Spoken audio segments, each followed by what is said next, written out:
Ang kaarawan ng superstar na si Nora Aunor, dinagsa ng kanyang mga fans. Kitang-kita nga na napakadaming mga fans, Honoranians, ang nagpunta sa 72nd birthday ni Nora Aunor sa puntod nito sa libingan ng mga bayani. Makikita din na maayos at maganda na nga ang nasabi nga pong puntod ng superstar na si Nora Aunor. Gaya ng sinabi sa isang comment o sinagot ni Matet ang isang komento na sana nga daw ay ayusin ang puntod at ayon nga kay Matet ay pinaprocess na nila at inaayos na. Tila sinigurado nga ng magkakapatid na bago dumating ang kaarawan ng superstar ay maganda na ang puntod ng kanilang ina, presentable.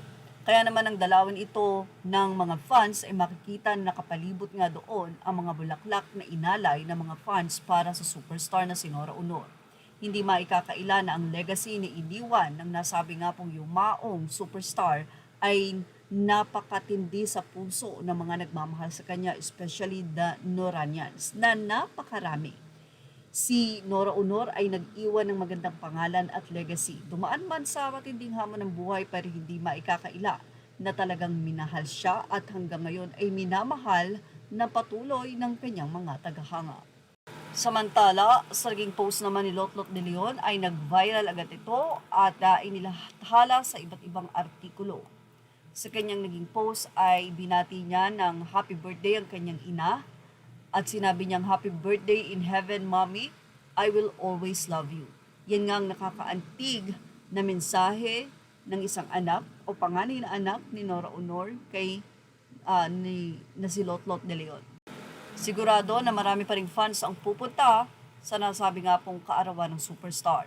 Samantala, kahapon din, May 21, ay nabili na nga ang nasabi nga pong Pandinora kung saan ay halos mahigit 500 pieces ang na-sold out ng nasabi nga pong bakery sa Kamuning o ito ay tinatawag na Kamuning Bakery Cafe, Quezon City.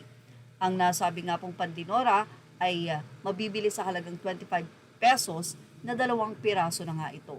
Ito nga ay mayroong raisin or pasas na nakalagay doon upang isang simbolo ng nunal ng superstar na isa sa tatak ng isang atigay.